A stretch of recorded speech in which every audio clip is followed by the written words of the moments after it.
Chapter 1. The visitor from Belgium. You are quite certain the phone rang. Mrs. Lonsdale. The housekeeper's hands, folded tightly in her lap, twitched at the question. I may be going dotty, sir, but I knows what I heard. Hercule Poirot inclined his head politely. Oui, madam. I do not doubt your honesty. It is merely that a phone which has no connection should not ring, unless, of course, it has a reason to lie. Colonel Wexley, seated by the fireplace with a frown on his face, interjected. It's not the sort of thing you'd expect here, Poirot. George Halversham was peculiar, yes. But murder, I dare say the inspector believes it was a heart attack. Poirot gave a small smile, the corners of his mustache rising just so. Ah, but the details, less details, Colonel. They matter. A locked study, a telephone that rings without life, a man found dead with the receiver still warm to the touch. You will forgive me if I do not accept coincidence. The Colonel shifted uneasily. Graves isn't too pleased with your involvement, I must say. C'est la guerre, Poirot replied, brushing invisible dust from his sleeve. I shall pay my respects to the good inspector shortly, but first I should like to see the room. Mrs. Lonsdale, if you please. She nodded and led them out with shuffling steps, her manner nervous. Poirot followed closely, noting how her eyes flicked toward shadows, her ears twitching at every creak of floorboard. When they reached the late Halversham's study, the door stood ajar, a jagged splinter of wood where the constable had forced it open that morning. Poirot paused at the threshold. No one has touched anything, he asked. Only Graves. Sir, said Mrs. Lonsdale. He looked about and said it were natural cusses. Said the poor man must have fallen back and knocked the receiver loose himself. But I know what I heard. Poirot stepped inside without replying. The room was square and rather cold, the air holding that peculiar stillness that follows recent death. A book lay open on the desk. The disconnected rotary phone, black, worn, familiar, sat by the man's right hand. Its receiver rested beside it. A grey smudge marred the cradle, where it would usually sit. Poirot's eyes narrowed. The phone has not been wiped, he murmured. Yet the smudge is fresh, not consistent with dust patterns around it. Curious, he turned to Mrs. Lonsdale. What time did you first hear the ringing? She blinked. It were just past 8. I'd been in the kitchen, putting the kettle on, and I heard it plain. Rang 3 times, then stopped. I came up and knocked, but nothing. I feared, yes, and no one entered after you. She shook her head. I was alone. Teddy came. Later, Poirot's eyebrows rose. Monsieur Teddy, his son, writer of some sort. He's upstairs still, I think. Didn't take the news well. Poirot considered this, then moved to the bookshelf. His hand hovered a moment before plucking out a worn volume, titled Signal Theory in Modern Communications. He flipped through it slowly, stopping at a page that had been deliberately dog-eared. A diagram caught his eye, an illustration of how to wire a phone's internal bell to an external signal using batteries. He said nothing, but his mustache twitched ever so slightly. From behind, Colonel Wexley cleared his throat. Poirot, do you think, I think, mon ami, that someone wished to create an effect. The ringing phone, it was no accident, no illusion. It was theatre. He closed the book and returned it precisely to its shelf. This was not a death by chance. This was staged. Colonel Wexley scratched his chin. Well, if someone did kill him, how the devil did they get out? Windows barred. Door was locked from the inside. Inspector Graves says it's physically impossible. Ah, but he assumes one thing, Poirot said mildly, that the ringing and the death occurred together. What if the ringing came later? Mrs. Lonsdale gave a soft gasp. You mean he was already dead? Possibly, Poirot replied, and someone wished to distract from that fact. He moved to the study window, ran a gloved finger along the latch, and then brought it to his nose. Oiled recently, he murmured. Curious, Nest's pause. A man who never opened this window, why oil the latch? Draught, maybe, the colonel suggested. Or preparation, Poirot said softly, to move without sound. He turned back, surveying the room once more. Colonel, I should like to speak to Monsieur Teddy next, alone, if possible. Colonel Wexley gave a slow nod. I'll ask him to come down. As the two men exited, Mrs. Lonsdale remained behind, staring at the disconnected phone on the desk. Her lips moved silently, as if repeating something only she could hear. Poirot, at the bottom of the stairs, paused. The phone, he murmured. It rang when it should not have. That is not merely a question of mechanics, Colonel. It is a question of will.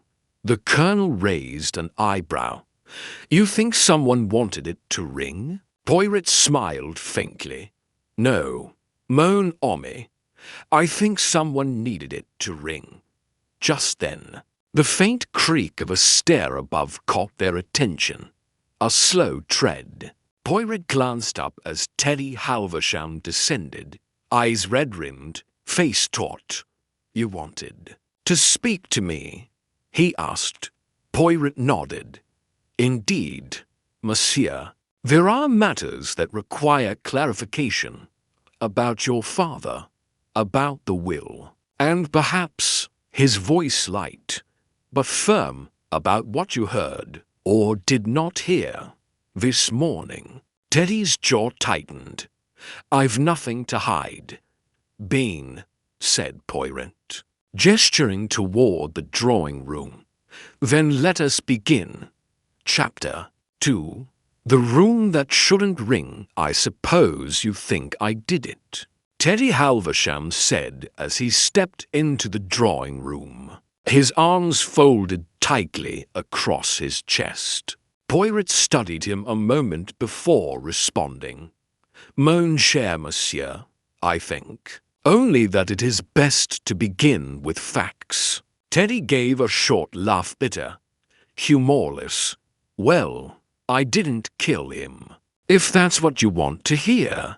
Poirot sat in a high-backed chair and motioned for Teddy to do the same. You and your father. You did not get along, no. One did, Teddy replied flatly. But yes, especially me. Poirot tilted his head slightly. You are a writer, I believe. Trying to be. Teddy's voice bristled with resentment. He never let me forget how much of a disappointment I was. Every time I saw him, he had something to say about wasted potential. Yet you lived, here still, not by choice. I came back last month when my flat in London became too expensive. I thought maybe, just maybe, he'd help. But he made it clear I was a nuisance. Did your father speak of changing his will? There was a slight pause. He said, he might, Teddy replied, eyes flickering. Said he'd had enough of paying for failure. That was the last conversation we had. When was that? 3 days ago. Poirot's fingers tapped the armrest gently. And this morning? When did you come down? Around 8:30. Mrs. Lonsdale had already called the police. She was in a state, said she heard the phone ring and then silence. I ran up, saw the door was locked. It all happened fast. You tried to open the door. I did. Then Graves arrived and forced it open. Poirot leaned forward slightly. Did you hear the phone ring yourself? Teddy blinked. No. I don't think so. I wasn't near enough. Poirot nodded slowly. And the will, monsieur? You have not seen a recent copy. Why would I? He kept everything locked. Away. Probably burned it out of spite. Poirot offered no reaction. He merely studied the young man's face for a long moment. Teddy shifted uncomfortably. Is that all? For now. Teddy stood abruptly and left without another word. Poirot waited a beat, then rose and made his way back toward the study. Colonel Wexley met him in the hallway. Well, the colonel asked, impressionable, frustrated, but not, I think, a murderer, Poirot said. His story matches the time Mrs. Lonsdale gave. But there are gaps. There is a question, always, who stood to gain. He re-entered the study, letting the stillness settle around him like a shawl. This time, he examined the desk more carefully. The blotter showed faint marks what might have been the indentation of handwriting, though the paper itself was gone. He lifted the phone receiver once again and turned it over, noting a slight looseness in the base. He sat down, unscrewed the base plate, and peered inside. Ah, he murmured. The compartment was hollowed slightly deeper than expected recently, judging by the light scratch marks along the inner casing. It could easily conceal a folded document, but now it was empty, replacing the plate. He stood and examined the bookshelves again. One shelf was more dust-covered than the others, except for a single space clearly recently filled and then removed. He checked nearby titles. Electrical systems, mechanical clocks, signal bells. Someone had studied these. He moved to the window, ran his hand along the bars, fixed, but narrow enough to slip a hand through, especially if one knew what they were doing. His gaze dropped to the floor. A faint scuff mark, barely visible, traced away from the sill. Poirot crouched to inspect it. Mon Dieu, he muttered. There was movement from outside to in. Footsteps in the hallway broke his concentration. Inspector Graves entered, arms crossed, brow furrowed. I see you've made yourself quite at home, Graves said coolly. Poirot stood. Forgive me, Inspector. I act only in pursuit of clarity. The post-mortem confirms heart failure. Sudden, no signs of a struggle. If you ask me, this is just a very odd coincidence. A phone that rings though disconnected, a will that vanishes, a latch freshly oiled. You are a man of facts, monsieur. So am I. Graves sighed. What are you suggesting, Poirot? That someone staged it. For what purpose? That I do. Not yet, no, Poirot replied. But I would very much like to see Mr. Halversham's complete will records. and to speak with the other visitors to this house recently, Graves folded his arms. You've already spoke. He spoke. To the son. Who else do you think is involved? Poirot's voice was calm, almost absent. There is Lydia Maythorne, the antique dealer. She had business with the deceased. Graves raised an eyebrow. That woman, I can't see her killing. Anyone? Sharp-tongued. Yes, but murderous. Many people are underestimated, Inspector.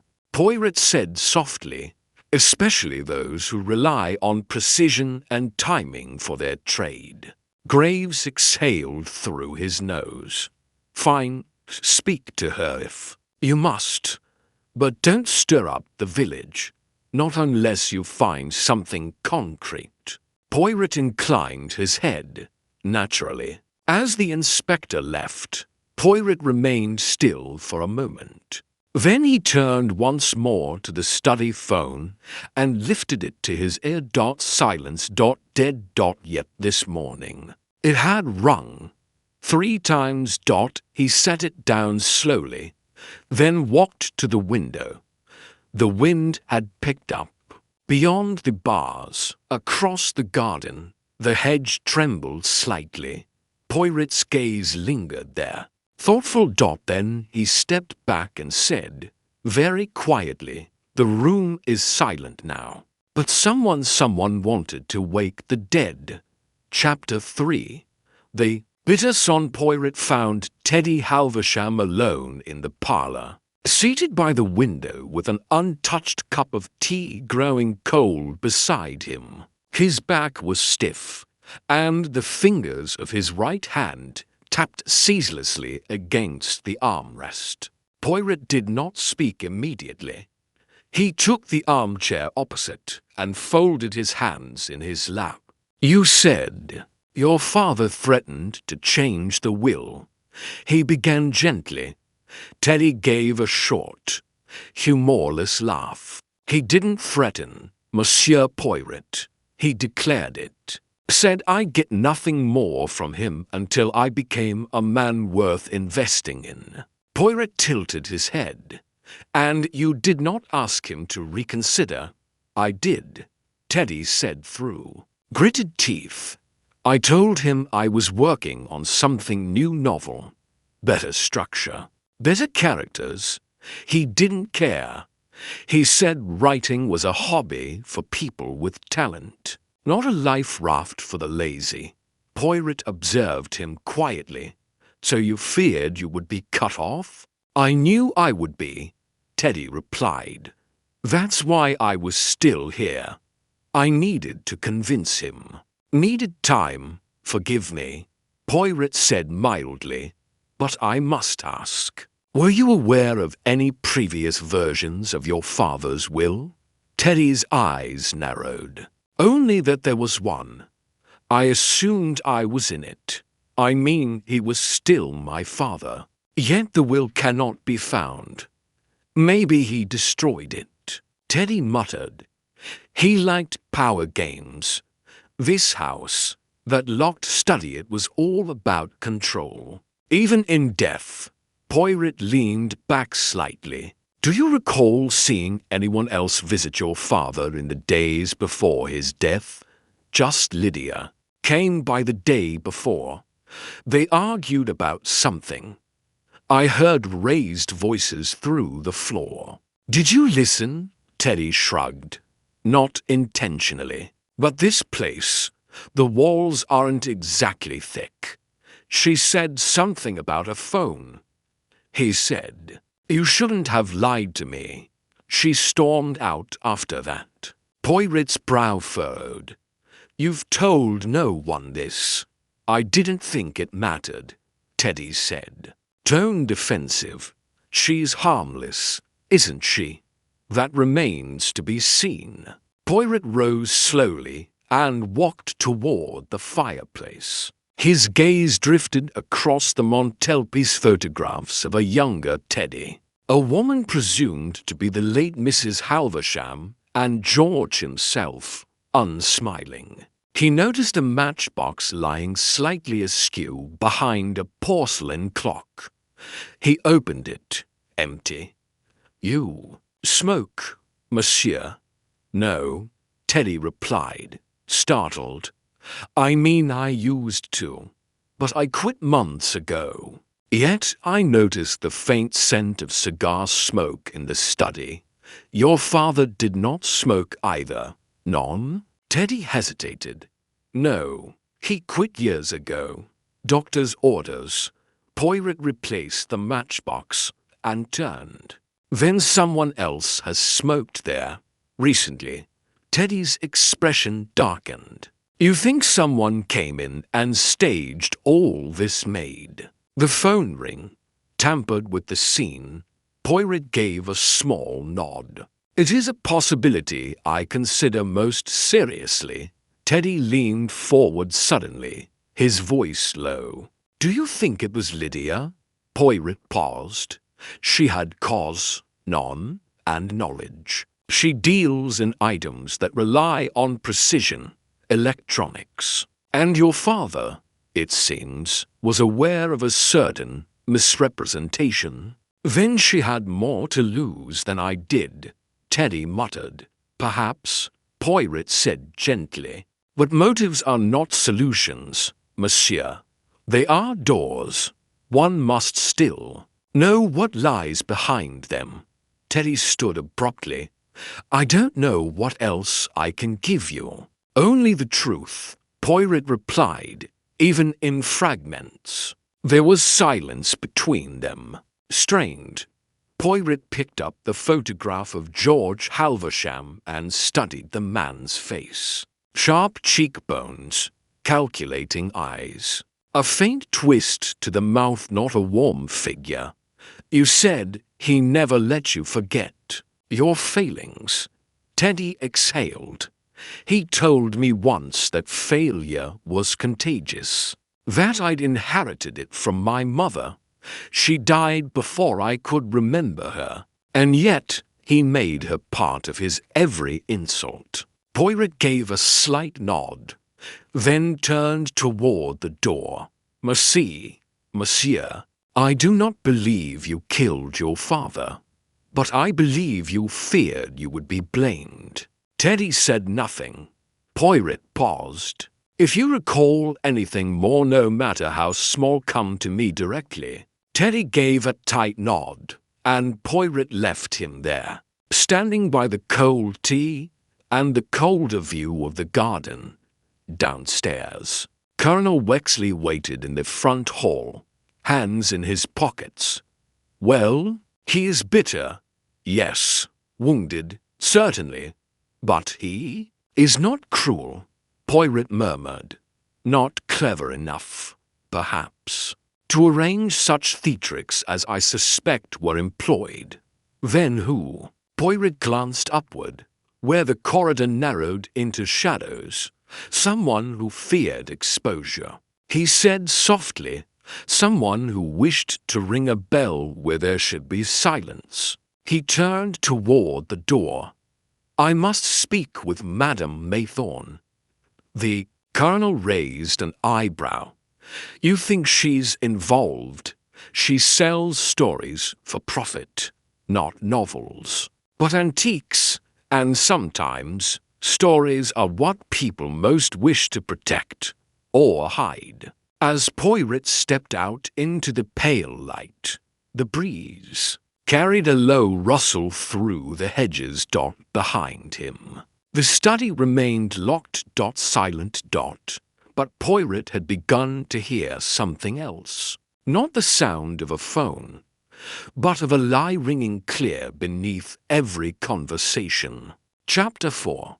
The antique dealer's Lydia Maythorne's antique shop was tucked at the end of the village lane. Its painted sign faded, its windows cluttered with curiosities, brass clocks, telephone handsets, ivory letter openers. Poirot stood outside a moment, inspecting the glass panes, a replica of a late 1800s field telephone. Sat at the center, its mouthpiece gleaming faintly in the weak daylight. He stepped inside. A brass bell above the door gave a soft chime. Lydia appeared from behind a tall cabinet. Sleeves rolled to her elbows. Wire-rimmed spectacles perched halfway down her nose. "Monsieur Poirot," she said, clearly not surprised. "You're investigating George's death, I presume?"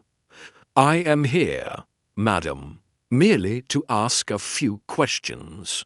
"Your name was mentioned." "I'm sure it was." She pulled off her spectacles and placed them on the counter. "Teddy's always been good at spreading blame." Poirot smiled faintly. "Monsieur Halversham stated only that. You and his father had words recently." She turned away, lifting a small wooden drawer from a display case. "George and I always had words.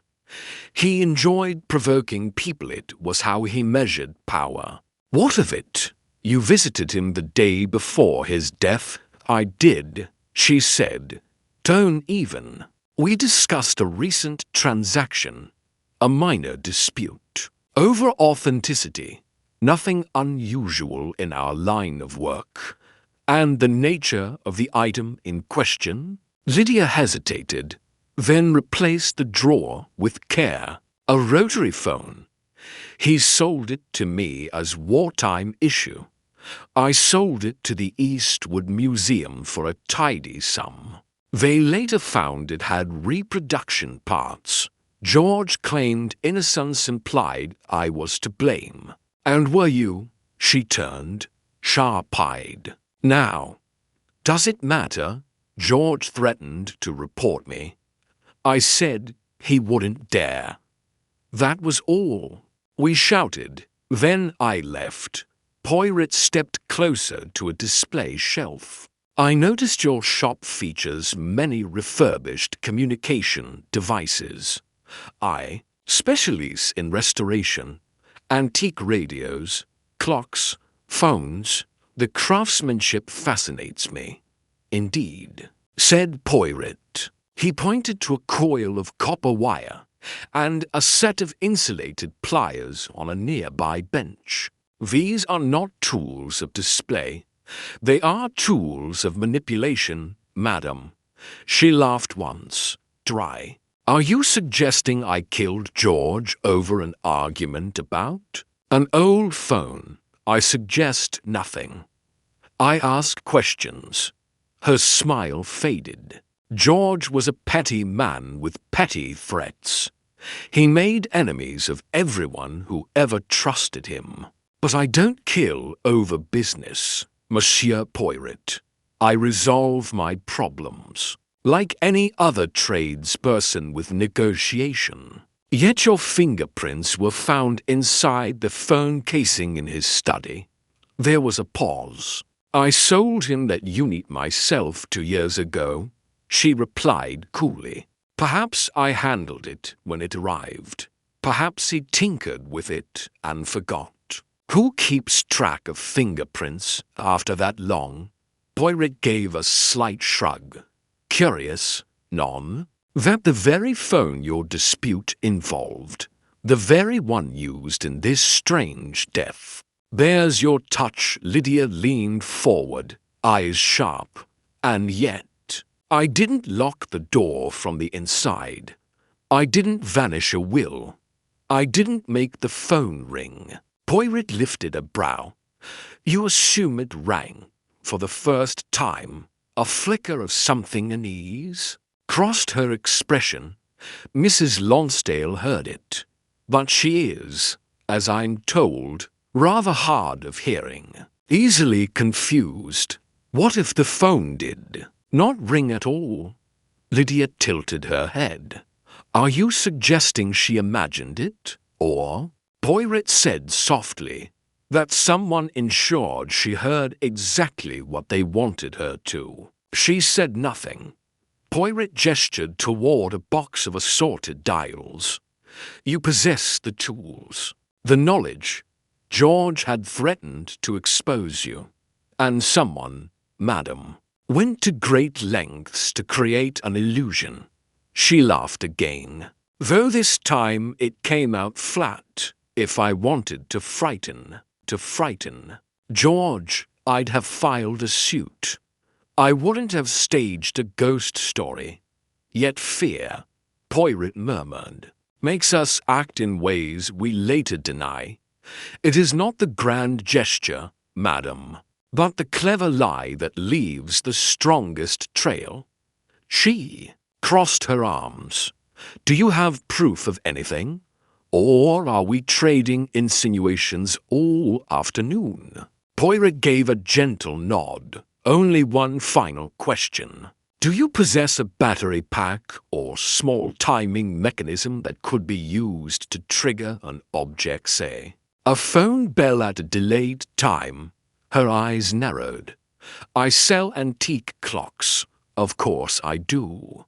But a device removed from a timepiece, perhaps, or crafted for another purpose, I sell to hobbyists, restorers, and collectors. If someone wanted to rig a bell, they'd have better luck down at the motor shop in Ripley. Poirot stepped back, smoothing his coat. Merci, madam. I may return. I'll be here, she said coldly, unlike George. As Poirot left the shop, the bell above the door gave another soft chime. Outside, the breeze lifted. Across the lane, a window shutter slammed against brick. Poirot paused, his hand in his pocket, the image of the phone still vivid in his mind. He pulled out a small notebook and jotted a single line, fingerprints inside casing. False phone. Time delusion. Then, without another glance behind, he made his way back toward the Halversham house. There was one person he had yet to confront, and that person had confessed not guilt, but fear. Chapter 5. The Vicar's Kiltreverend Lionel Carruthers opened the door of the vicarage with a look that landed somewhere between reluctance and weariness. His cassock hung unevenly on his thin frame, and the lines on his face had deepened since Poirot had first seen him during George Halversham's funeral. I suppose you're here about George, he said without ceremony. May I come in, monsieur? Poirot asked mildly. Carruthers hesitated a moment, then stepped aside. I've just made tea. It's gone lukewarm, but you're welcome to it. They entered a modest drawing room, sparsely decorated. On the mantel stood a single photograph Carruthers, many years younger, beside a woman who bore a resemblance to the late Mrs. Halversham. Poirot noted it with quiet interest. Carruthers poured to cups and handed one to Poirot with an unsteady hand. Then he sat opposite and stared into his drink.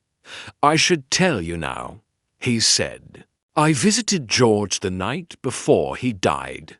Poirot gave a small nod. This has not been mentioned to Inspector Graves. No, Carruthers admitted, because I feared how it would look. I was angry. More than that, I was desperate. Desperate for what, monsieur? Carruthers looked up. To silence him, Poirot said nothing, allowing the pause to stretch. Carruthers exhaled heavily. George and we had history, years ago, before I took the collar. There was a matter involving church funds, misplaced accounts. I was young, foolish. George helped correct the records quietly, but he never let me forget it. And last week, he told me he'd found some of the old ledgers again, threatened to make them public. Why now? Poirot asked gently. Because he wanted something. Favor from the council. Land access, I believe. He said I owed him. That if I didn't deliver, he'd ruin me, my congregation, everything. And so, you visited him. I did. I begged him to let it go. He enjoyed watching me squirm. He said he'd think about it. That was his way, dangling threats like bait. I left around 10. Poirot's eyes narrowed slightly. And he was alive when you left. Carruthers flinched. He was seated at his desk, alive, smirking, and full of venom. Did you touch anything? Go near the telephone? No. Carruthers shook his head. He wouldn't even let me sit down. Just stood there, berating me like a schoolmaster. Did you see anyone else near the house when you arrived or departed? No, Carruthers said slowly. Though, now that you ask, as I was walking down the garden path, I thought I heard something from the hedgerow. Movement.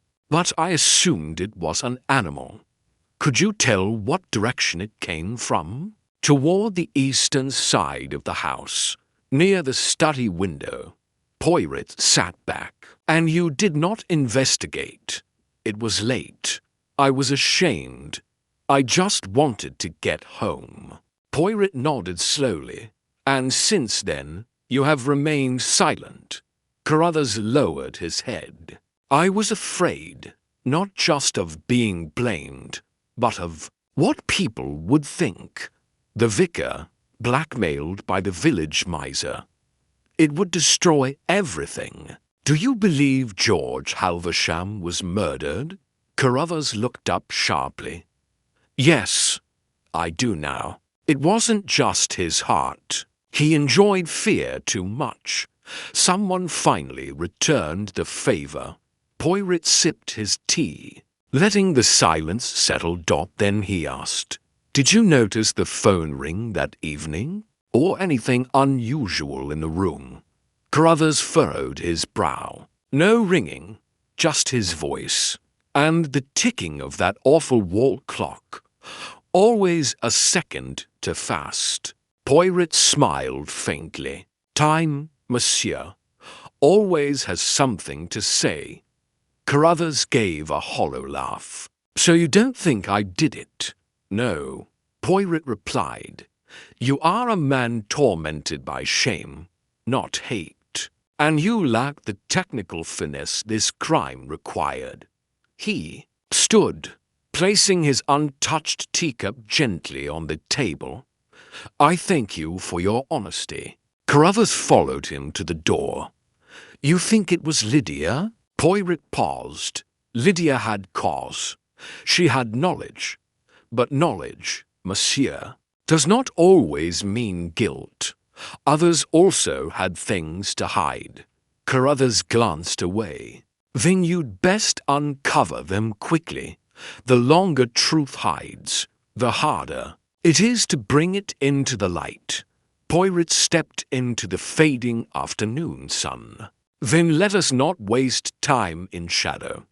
As he walked back toward the Halversham estate, he reviewed the timeline once more. Carruthers had visited at 10. The body was discovered around 8 in the morning. The phone rang reportedly just before 8. But the room had been locked, unless someone had returned or never truly left. He stopped near the hedgerow that ran along the east side of the house. Kneeling briefly, he examined the ground.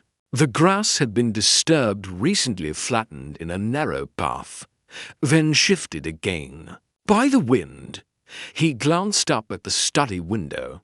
Barred, but the lower edge, just within reach, showed faint marks, a trail of oil. Nearly faded, Poirot stood. So far, he had a vanished will, a phone that should not ring, a lie wrapped in a trade dispute, and now a man who confessed to threats but not murder.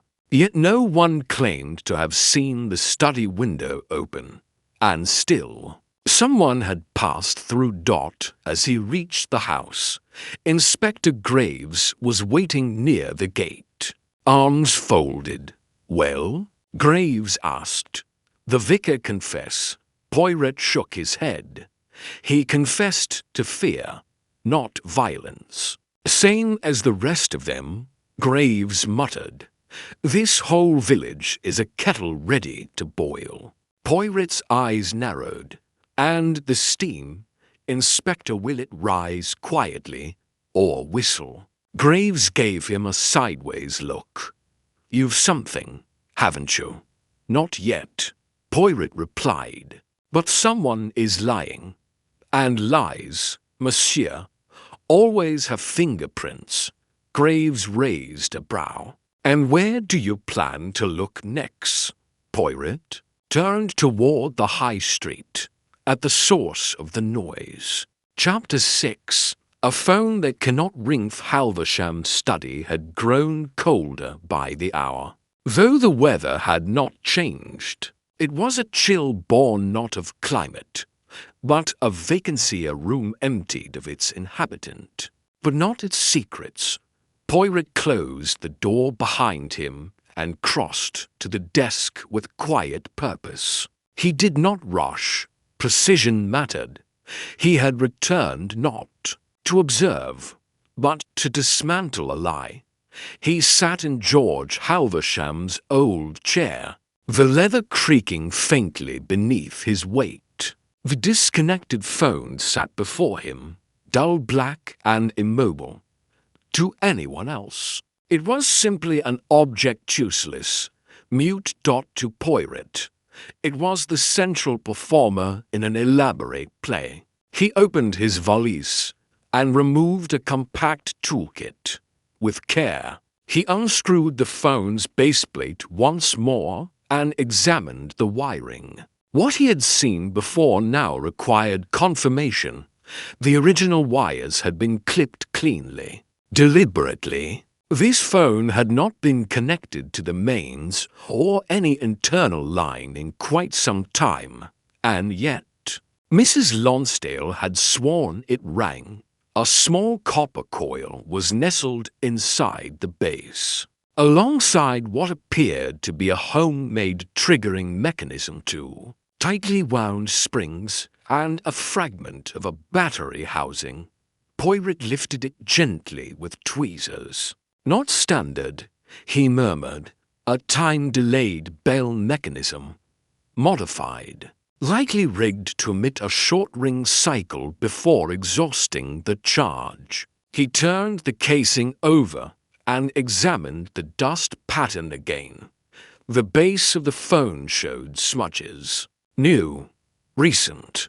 The fingertips of someone who had opened it, set the device, and closed it again, all within a short time frame.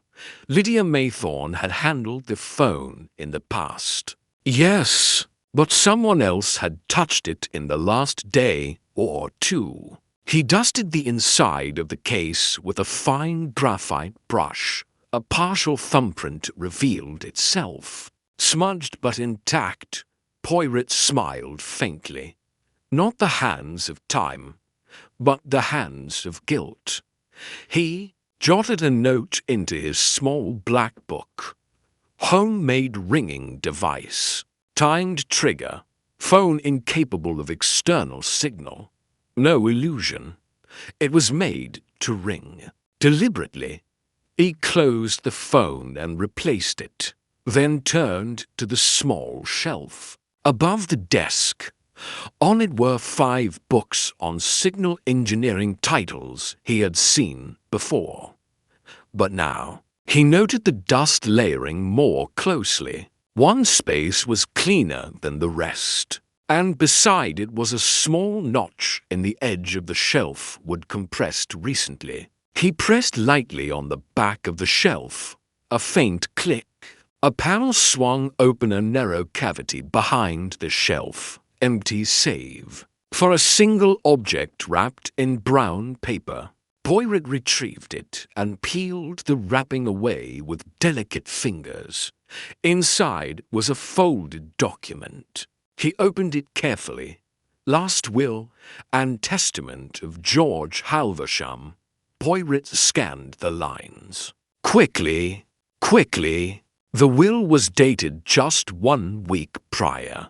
It left the majority of George's estate not to Teddy but to the Church Restoration Fund, under the stewardship of Reverend Carruthers. Lydia Maythorne was to receive a specific sum to settle a debt of honesty, and Mrs. Lonsdale was gifted the cottage she lived in. Teddy was not named at all. Poirot folded the document with a slow breath. He whispered. Motives do not shout, but they do speak.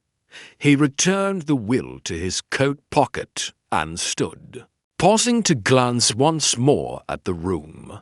Then he locked the study behind him and descended the stairs, where Mrs. Lonsdale hovered uncertainly at the base. You've been in there a long while, Mr. Poirot. Poirot offered a kind smile. The room, madam, has much to say when one listens closely. She nodded, wringing her hands. I keep thinking of that phone. How it startled me. I still hear it, sometimes, echoing.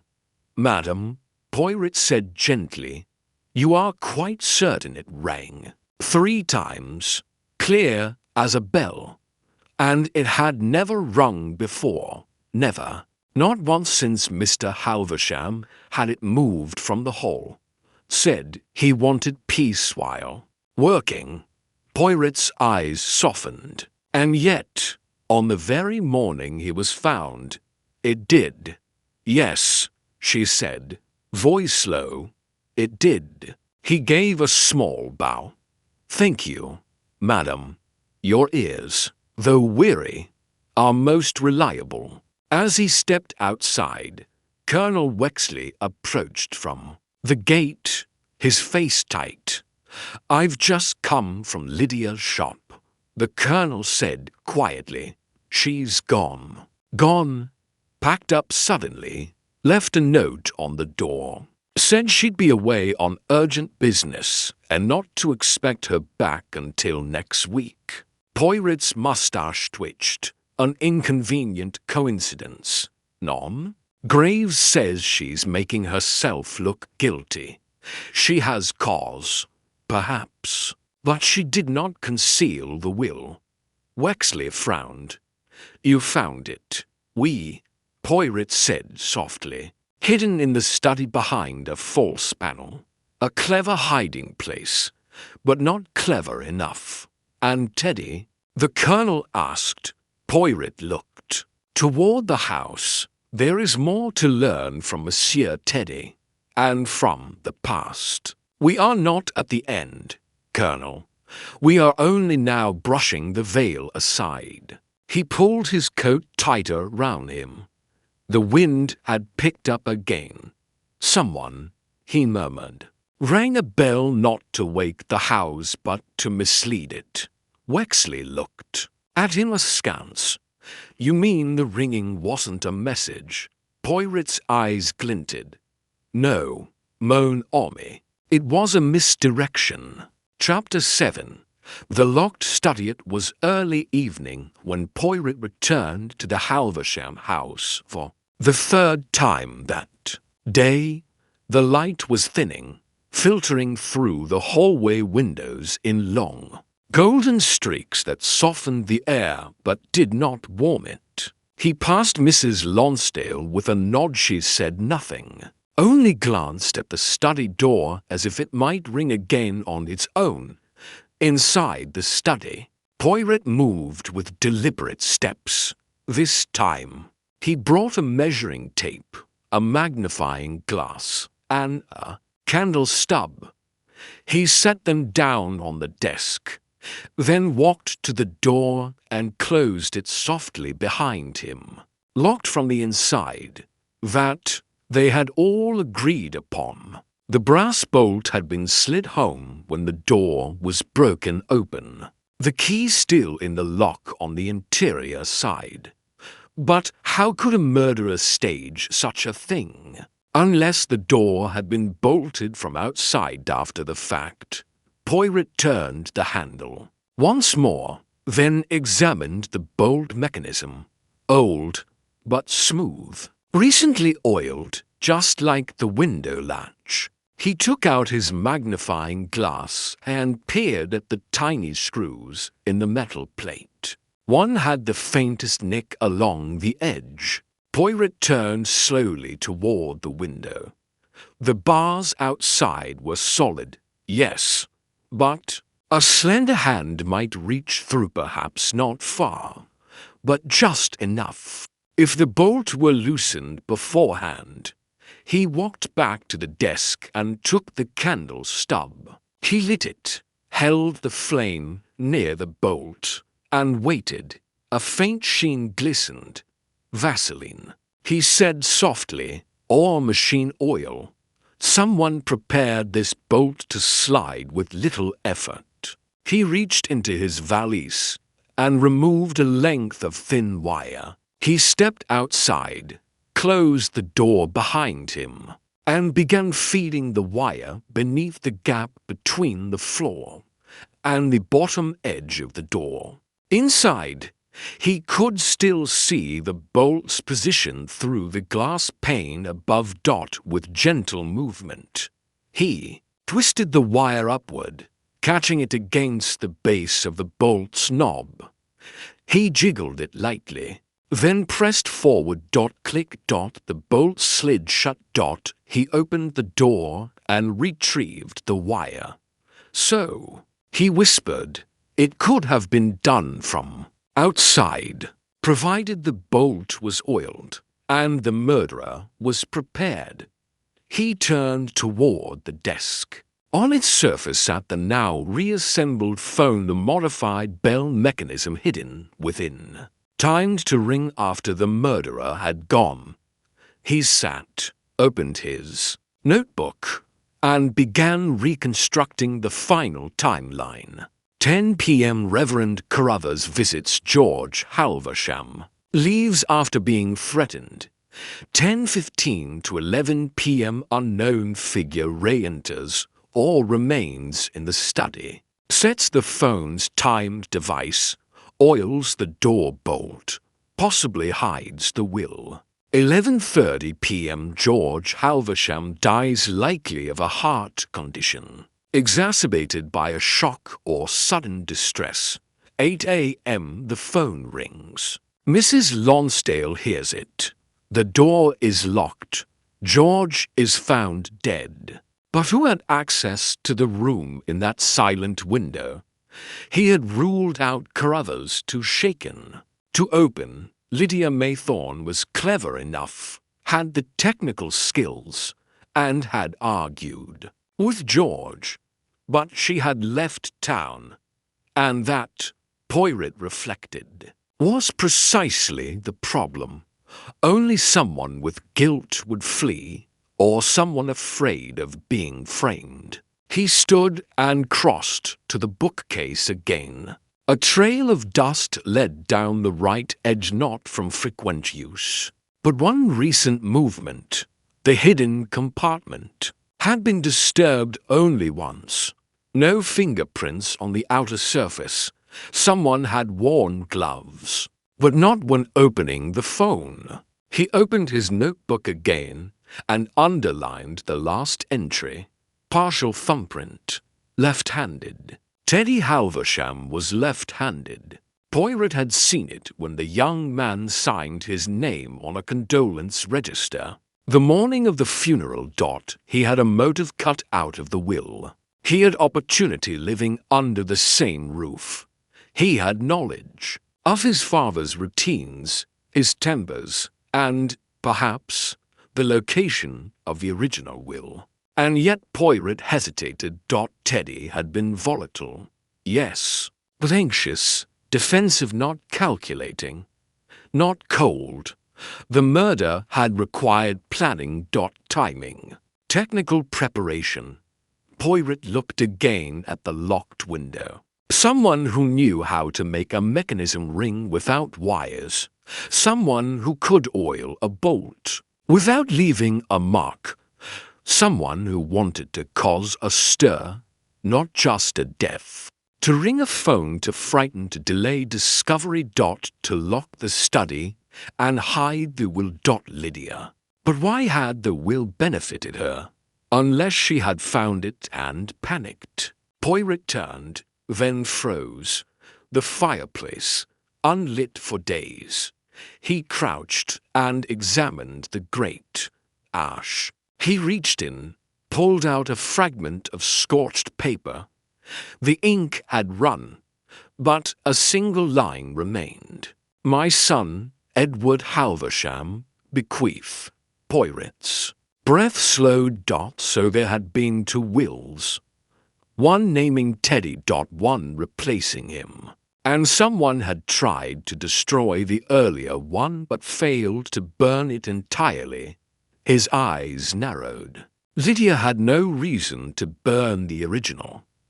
But someone else did. Someone who had seen the new will. Someone who stood to lose everything. And who may have thought, for a time, that the original had been replaced, not merely hidden. Poirot rose slowly, fingers brushing ash from his sleeves. Then he walked to the door. There was one more person he needed to question. And this time, he would not accept silence. Chapter 8. Ashes of the wilted Halversham stood by the parlour window when Poirot entered, staring out at the rose bushes his mother had once tended. He didn't turn as the door clicked shut behind him. "You're persistent, Monsieur Poirot," he said quietly. "I half expected you'd be back." "I am most persistent, Monsieur," Poirot replied, "especially when a question refuses to sit still." Teddy gave a short, humorless laugh. "And what question is that?" Poirot stepped further into the room. Why would someone burn a will that benefited them? Teddy turned now, brow furrowed. "What are you talking about?" Poirot reached into his coat and withdrew the scorched fragment he had found in the grate. "Part of your father's earlier will. It named you as the primary beneficiary." Teddy stared at the blackened edge of the paper, then met Poirot's gaze. "I never saw that before." "None. It was found in the fireplace, in your father's study. Burned poorly, I might add." He said nothing. Poirot continued, his voice even. "There are two wills, Monsieur. The original which you would have inherited from and the second, recently rewritten, which excludes you entirely. That one was hidden behind the bookcase, very deliberately." Teddy's jaw clenched. "So someone wanted to keep me out. Someone wanted to erase the past," Poirot said softly, "and thought burning the earlier will would be enough." Teddy crossed to the armchair, but didn't sit. "I didn't know about the second will." "No?" Poirot asked, watching him closely. "No."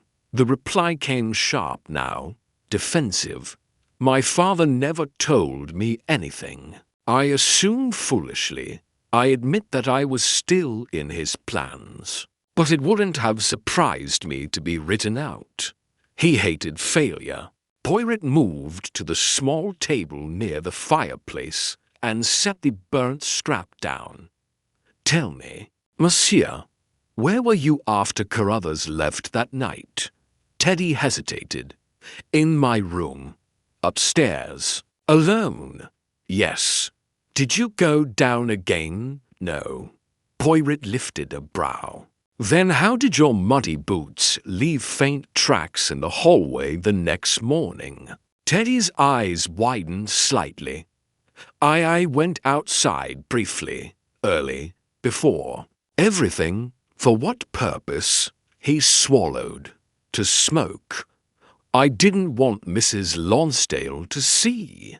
Poirot tilted his head. So you do still smoke? Occasionally, when I can't sleep. Poirot gave a small nod. And that evening, you couldn't sleep? No.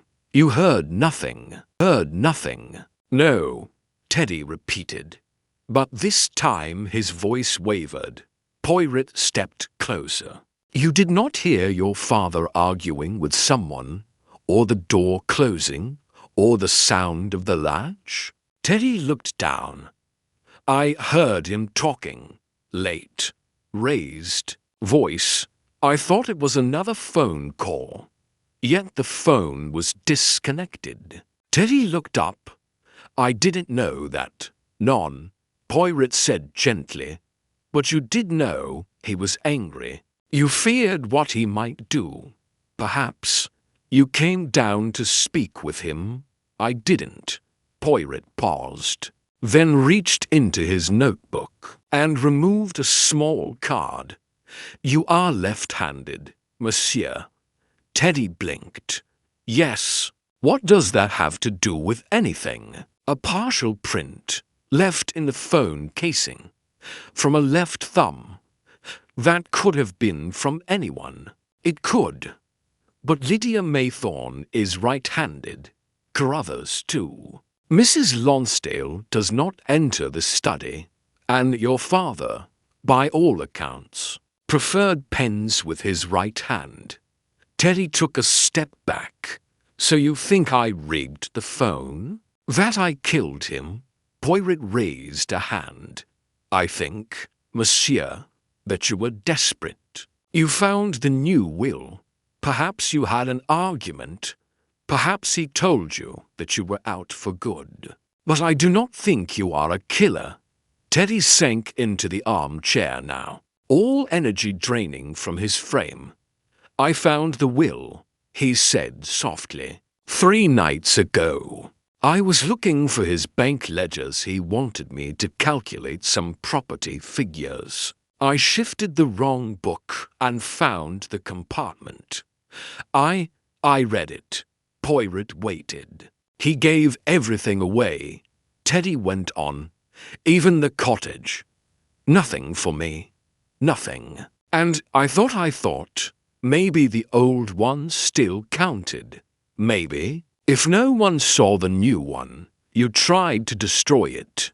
He shook his head. I couldn't bring myself to. Not at first. I left it. But the next night, I couldn't sleep. I went back. I lit a fire.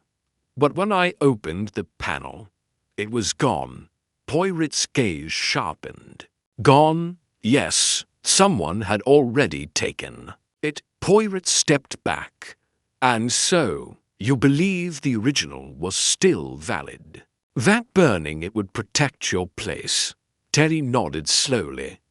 I wasn't thinking straight. I panicked. I thought if both wills were gone, they'd assume the last known version, the one I assumed favored me, would be used. Poirot folded his arms. And the phone. I didn't touch it, Teddy said, his voice steady now. I swear. I saw it was open, but I didn't know what it meant. I thought maybe he was repairing it. Poirot studied him for a long moment. You did not stage the ringing. No. Poirot turned and looked into the fire grate again. One will burned, one hidden. And someone who wanted the world to believe George Halversham died peacefully, locked away, unreachable. He turned back to Teddy. Tell me, monsieur, did your father have a spare key to the study? Yes, kept in the top drawer of the kitchen dresser. But he told Mrs. Lonsdale never to touch it. And did you? Teddy looked confused. No. Why? Poirot offered a small smile. Because someone did.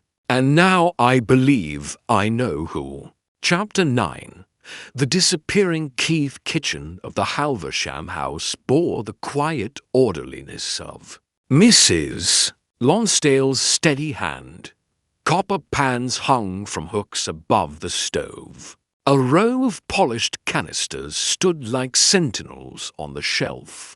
The only sound was the faint ticking of a wall clock. Poirot stepped inside and moved directly to the dresser. He did not hesitate. He had been told where to look. Top drawer. He slid it open. Inside were rolls of twine, spare buttons, a pair of gloves, a box of matches and, near the back, a set of old brass keys on a worn leather ring. Poirot lifted them carefully, laying the ring on a clean cloth he removed from his pocket. He examined each key. His fingertips light. Most were labeled in faded ink: pantry, greenhouse, gate.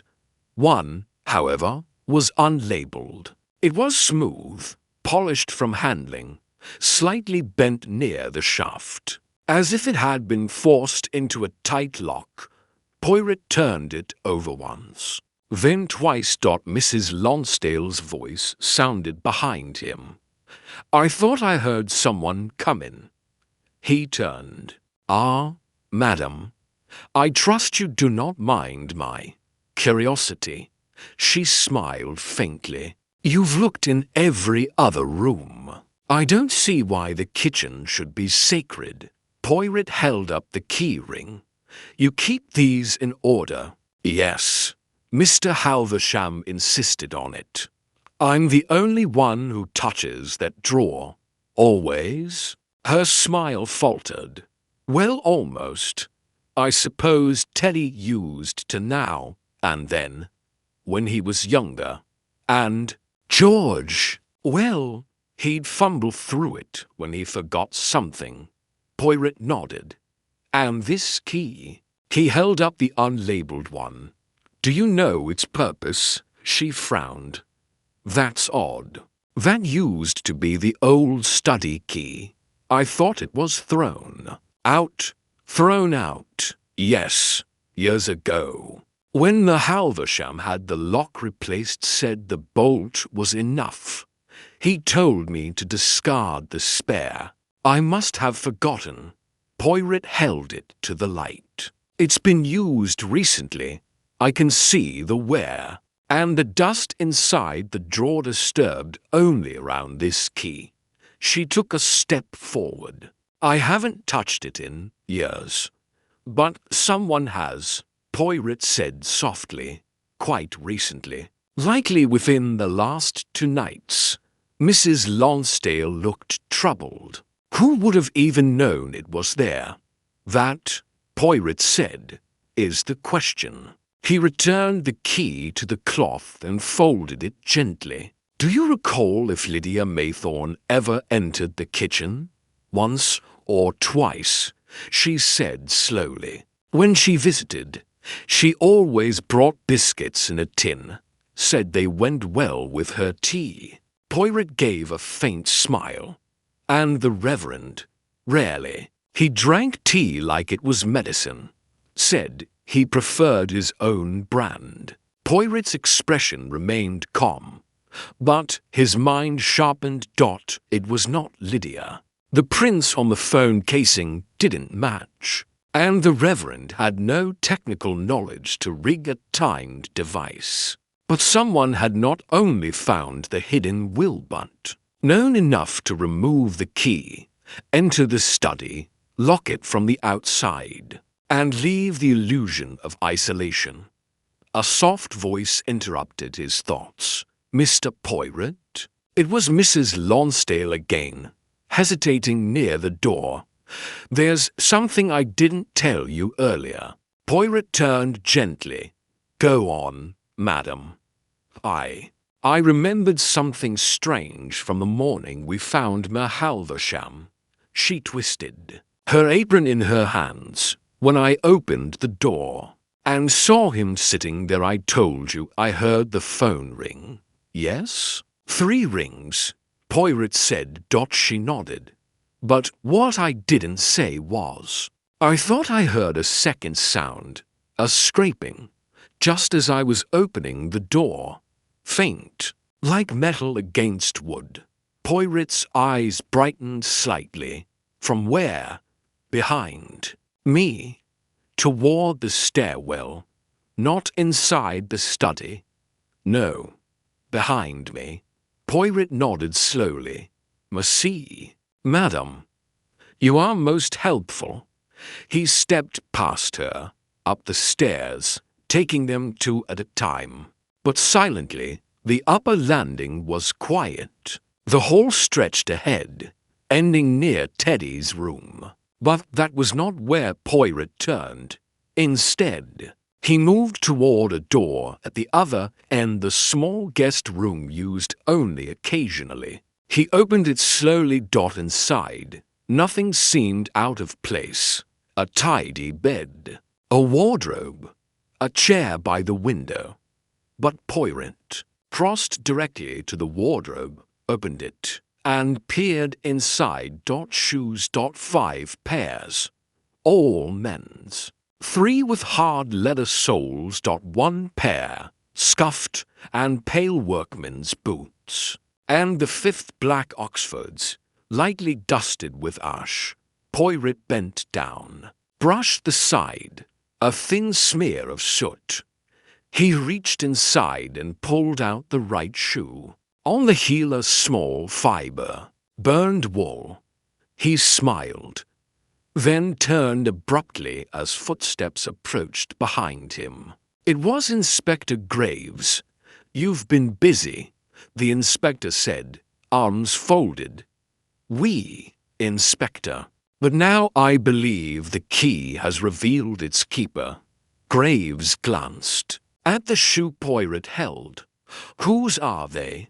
Not Lydia's, Poirot said simply, and not the vicar's. Graves frowned. Then whose? Poirot's eyes narrowed. They belong, he said softly, to someone who tried to erase a document.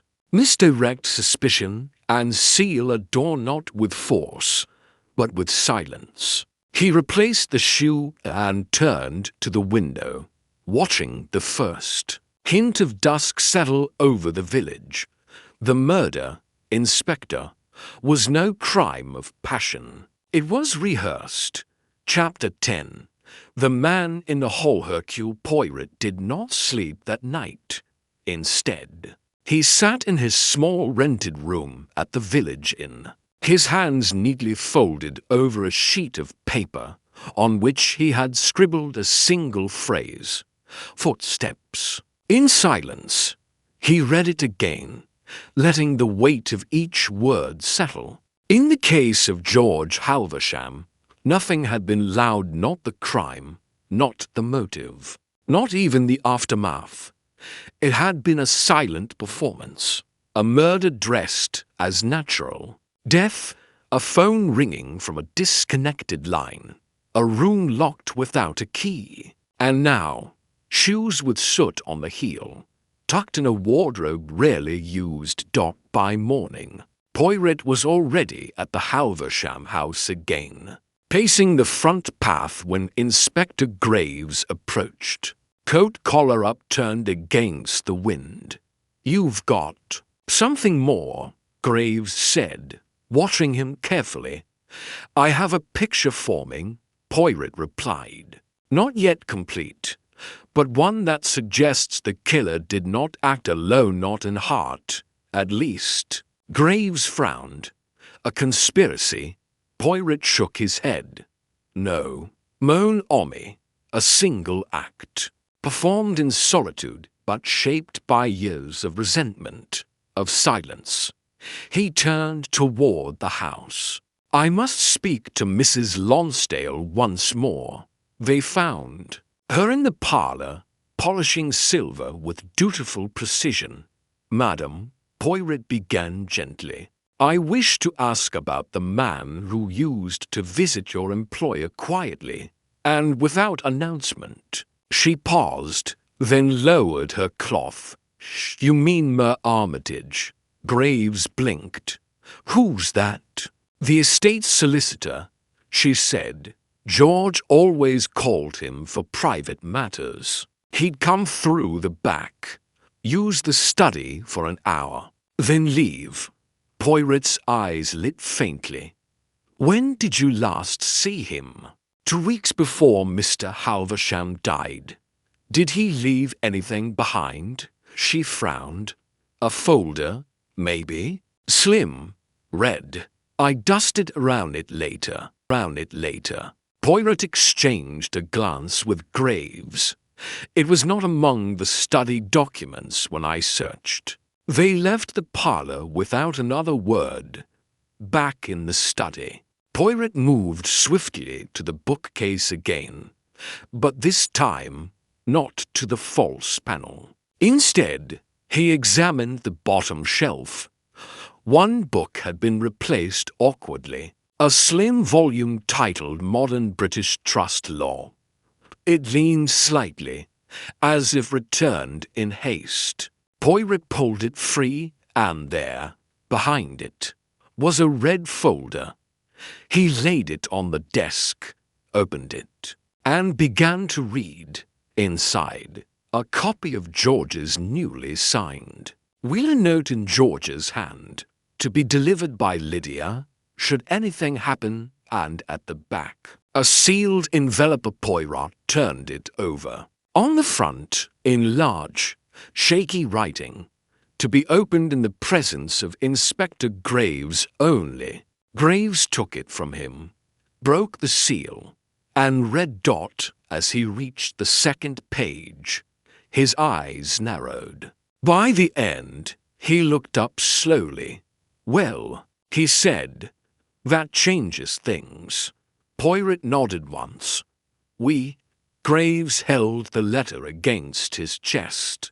It names someone. Directly, says if he dies unexpectedly, we are to speak with this person at once. Not because George suspected them, but because he feared their desperation. Poirot walked to the window and looked out. Teddy stood at the far edge of the garden. Head low. Not him, Poirot murmured.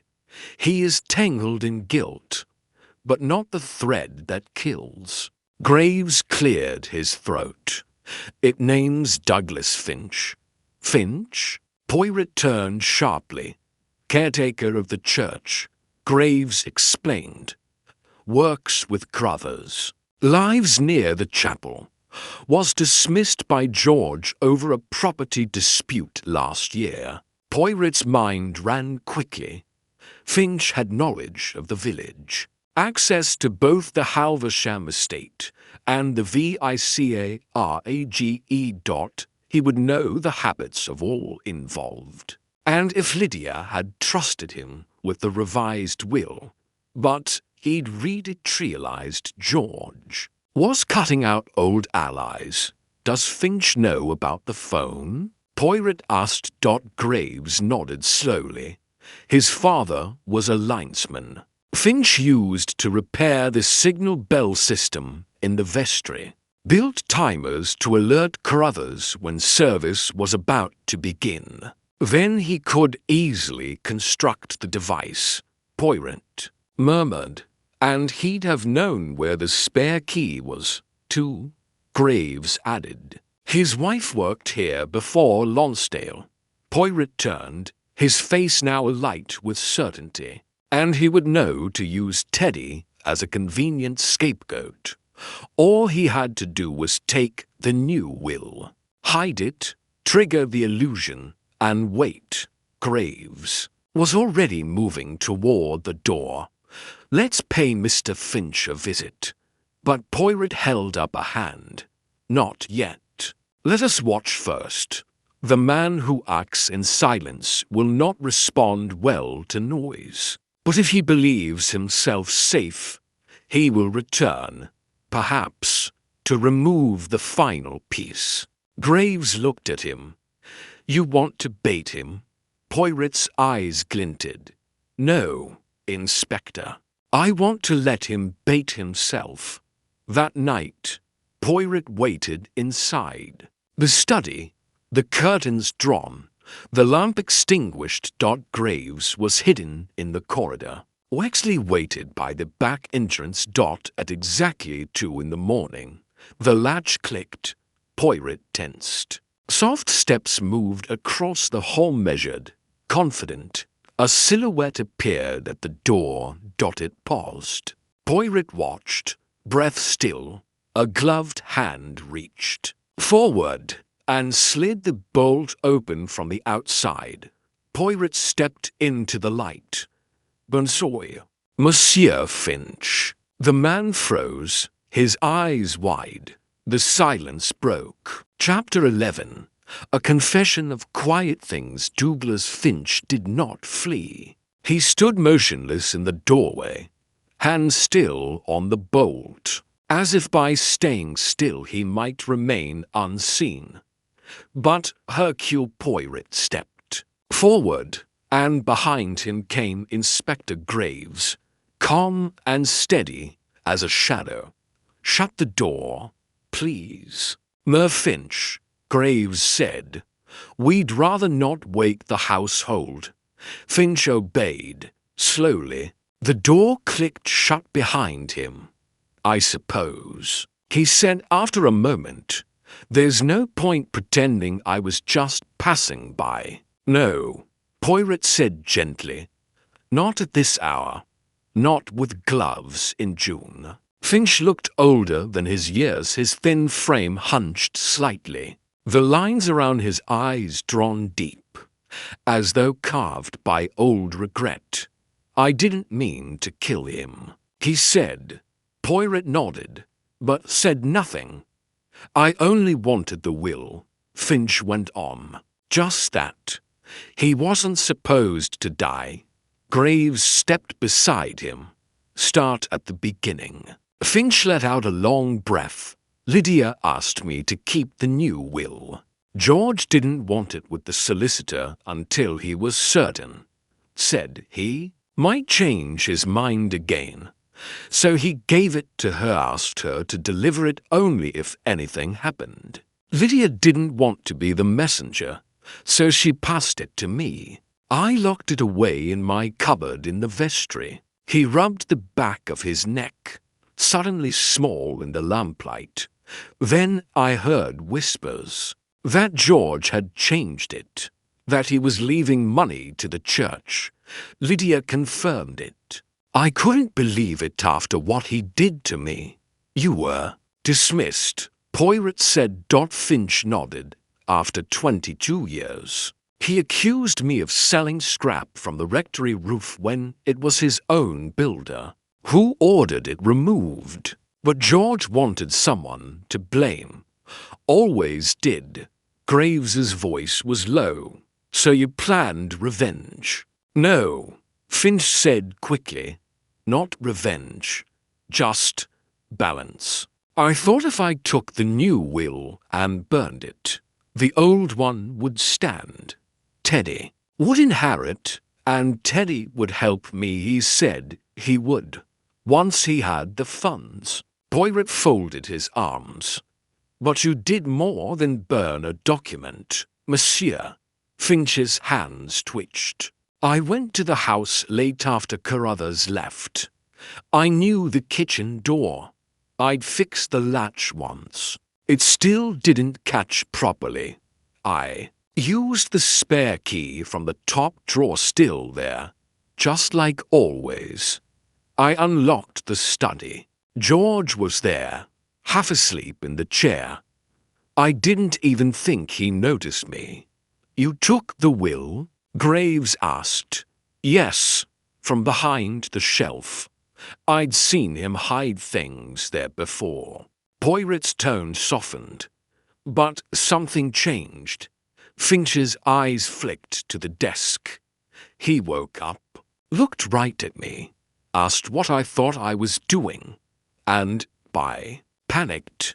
I told him it was a mistake, that I'd come to warn him about a storm, anything I could think of. But he stood up, shouted, said, he'd have me arrested.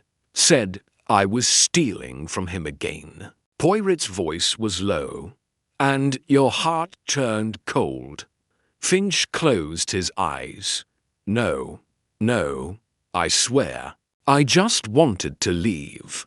I told him I'd go, but he started to wheeze, clutching at his chest. He staggered and fell. He looked down. I didn't touch him. I didn't need to. Poirot glanced at Graves, who said nothing. I checked his pulse, Finch continued. It was weak, but steady. I thought I could still make it right. Hide the new will. Make it look like he died peacefully. If no one knew, it would be as if nothing had changed. And the phone? Poirot asked. Finch's lips tightened. I had a timer, a ringer device I built years ago for the church bells. Back when Carruthers had me announce special sermons. I'd adapted it once for a prank, Lydia, and I used to laugh about it. I brought it with me, just in case. I don't know why. Maybe I thought I could delay someone finding the body long enough to be gone. He looked up. I'm not a killer, Monsieur Poirot. No, Poirot said quietly. But you are a coward. Finch's face flushed. He would have ruined me again. He was dying. Poirot snapped, voice sharp. Now, you could have helped. Call someone. Alerted the house. Instead, you watched him collapse and you walked away. Graves stepped forward. Where's the new will now? Finch slowly pulled a folded envelope from his coat. Here, I never destroyed it. I couldn't. Poirot took it, confirming the seal.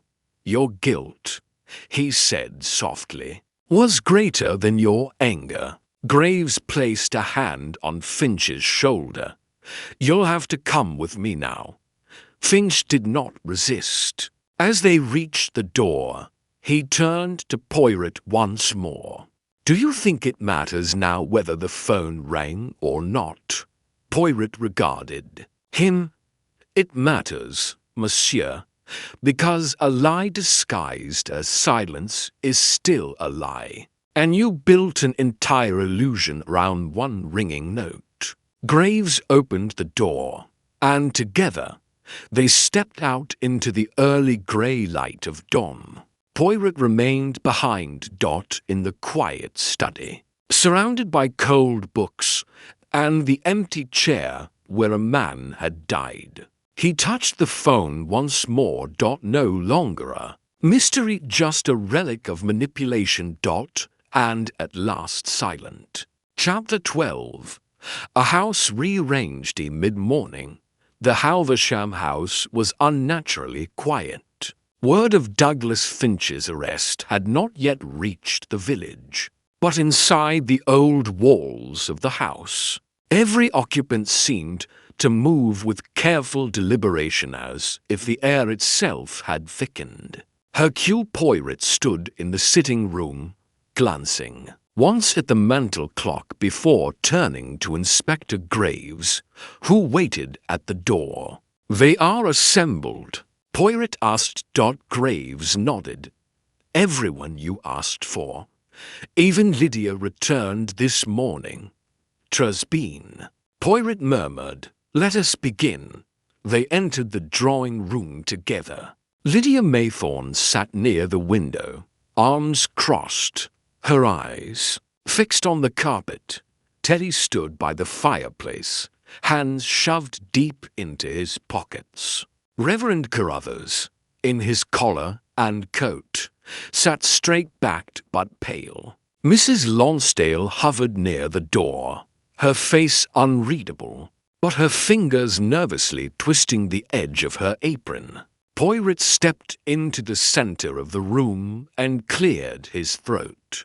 You must forgive this intrusion, he began, but as is often the case, truth arrives not at the stroke of midnight, But just after breakfast, Teddy exhaled heavily. So it was Finch. Then, all along, Poirot raised a finger. Patience. Monsieur, the truth.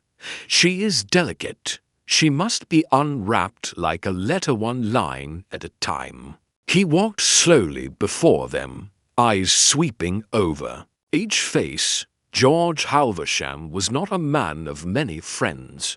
His temperament, by all accounts, was brisk, stern, but his affairs were meticulous. He had changed his will only weeks before his death, naming, among others, Lydia Maythorne as beneficiary. Lydia did not look up. This, Poirot continued, caused unrest. Not because Miss Maythorne was undeserving, on the contrary. She had remained loyal through years of indifference. But because others had expected more. Chief among them, his own son. Teddy flushed.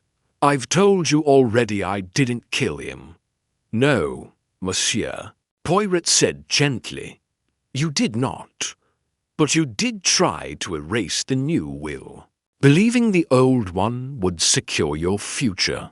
A foolish action, but not a fatal one. Mrs. Lonsdale glanced at him, surprise in her eyes. Poirot pressed on. The true architect of the illusion was Douglas Finch. He had been entrusted with the new will, but, embittered by past grievances with George Halversham, sought to suppress it. When he entered the house late that evening, he intended only to retrieve the document. He looked to Carruthers. But something went wrong. George woke. There were words, and then his heart failed him. Carruthers's voice cracked slightly. So, he wasn't murdered. In the end, Poirot shook his head. Not by hand. No poison. No violence. His heart gave out. But it was what followed that turned a natural death into a tangled deception. He paused, then turned toward Lydia. You, mademoiselle, gave the will to Mr. Finch, did you not? Finally, she met his eyes. Yes, George told me to. He said I was the only one he trusted to keep it from falling into the wrong hands. Poirot inclined his head. And you gave it to Finch. Because he had access to the church's records cabinet, Lydia said. I thought it would be safe. And Finch, Poirot said, intended to destroy it, but lost his nerve. He staged the scene instead. He oiled the bolt, set the ringing phone, hid the new will, and then vanished, leaving the illusion of a man who had died alone, untouched. There was silence. Poirot let it settle. But there are two final pieces to consider, he said. Two things which made the truth clear. He walked to the writing desk and opened the drawer. First, he said, holding up a key. This retrieved from the top kitchen drawer. The old study key, thought discarded, was used to stage the locked room illusion. Mrs. Lonsdale frowned. But I hadn't touched that drawer in months. Indeed, madam, Poirot said. But Mr. Finch had. Quietly, with precision, he set the key down and moved to the hearth. And second these. He held up the shoes he had retrieved from the guest wardrobe, the pair with faint soot around the heel. The only item linking the fireplace where the first will was burned to someone other than the son. Graves took the shoes from him. Finch, Poirot concluded, used them when he entered late that night. He knew he couldn't wear his everyday boots, they'd be recognized. So he took these from the guest room, which no one had used in months. He returned them there. But soot, Monsieur at Madame's. It clings." Carruthers leaned forward. "So Finch rigged the room to look untouched, and Teddy just got caught in the middle." Poirot nodded. Teddy's actions, though dishonest, were clumsy. No timing device, no bolted door. He lacked the skill and the nerve. Teddy exhaled shakily. I thought if no one saw the new will." Poirot gave a small smile. "One may suppress a document, monsieur, but not a man's memory." He turned to Lydia. "Your instincts, mademoiselle, were sound, but your trust was misplaced." She gave a faint, sad nod. Poirot's voice softened. "Sometimes a man does not strike with a blade but with silence." That was Douglas Finch, and silence, Amos, is the most dangerous accomplice of all. No one spoke for a long moment. Then Mrs. Lonsdale, hands clasped, asked, "What happens now?" Poirot turned to Graves, who straightened. "Mr. Finch will stand trial," the inspector said, "for obstruction, tampering with a legal will, and for failing to render aid, but not for murder. The coroner's report will state heart failure." Carruthers gave a slight sigh. So the room wasn't haunted after all. Poirot's mustache twitched. "Only by guilt, mon ami."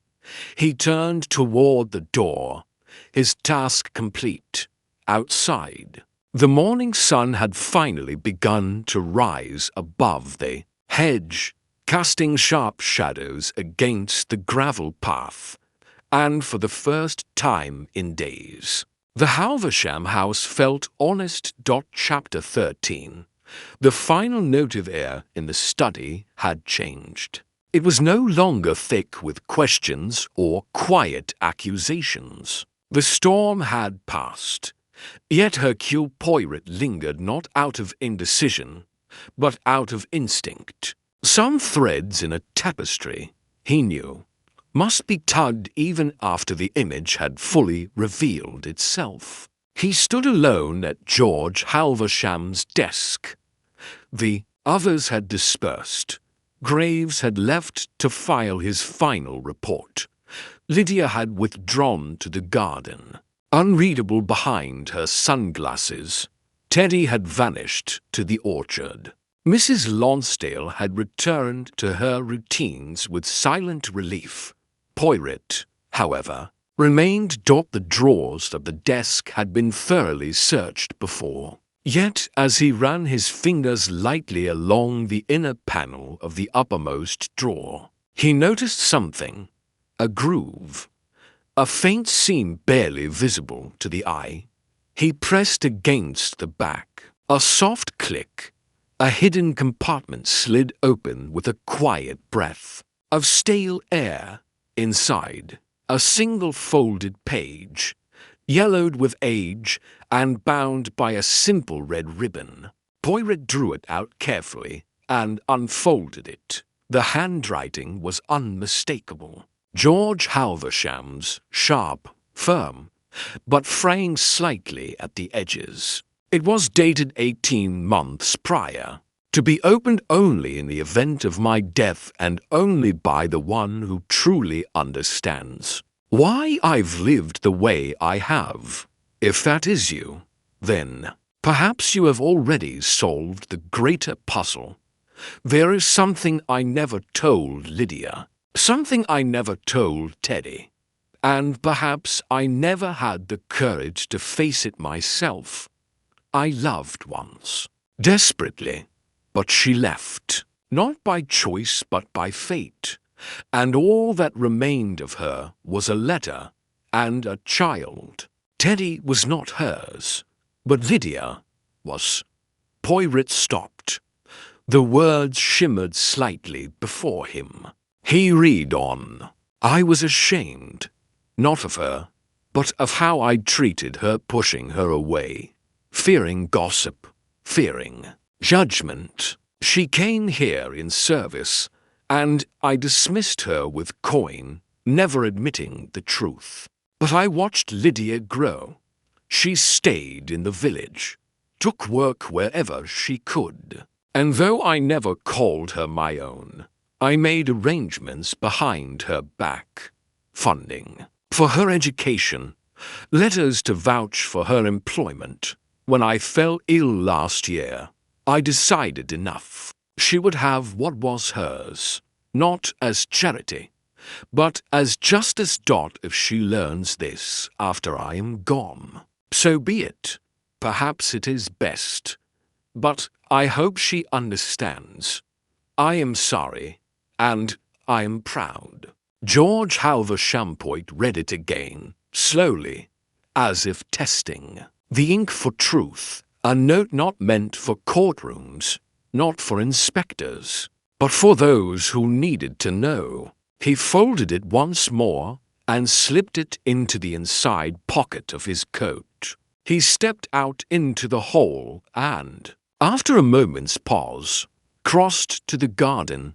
Lydia was seated on the stone bench near the fountain, her eyes fixed on the trickle of water cascading from the lion's mouth. Poirot approached gently. "Mademoiselle," he said, "may I sit?" She nodded, wordlessly. They sat in silence for a moment, the breeze stirring the leaves above. Poirot cleared his throat softly. "Did you love him?" She blinked. "Who?" "George Halversham." She didn't speak immediately. Then, "I don't know. There were days I hated him, days I pitied him. But then, he gave me work when no one else would. Never said much. But he trusted me with his books, his estate, more than he trusted his own son." Poirot nodded. "He loved you in his way," he said. She smiled faintly. "In his way, yes. That sounds like George." Poirot reached into his coat and held out the folded letter. "I believe this was meant for you." She stared at it. "What is it?" "Something left behind. Something not legal, not binding, but true." She took it hesitantly. He stood. "I will leave you to read it." He turned and walked back toward the house, the gravel crunching softly beneath his shoes. Behind him, the fountain continued its slow, rhythmic trickle. Half an hour later, Lydia entered the study. Her eyes were red but steady. "You knew," she said. Poirot turned from the window. "I suspected. I always wondered," she said, voice low, "why I stayed. Why he let me. Why he paid for a tutor without asking. Why he left me the cottage." Poirot said nothing. She looked down at the desk. "I hated him, you know, for the way he treated Teddy, for the way he hid behind ledgers and silence. But now," she gave a weak laugh, "now I'm more confused than ever." Poirot stepped toward her. "Mademoiselle, love and shame, they are not opposites. Sometimes they sit quietly together, neither daring to speak." She looked up at him. "What should I do?" He smiled. "You must decide, madam, whether to remain Lydia Maythorne or to claim the name that was always yours in spirit, if not in law." She held the letter close. "I think," she said, "I'll sit with it for a while longer." Poirot nodded. Then, quietly, he took his leave.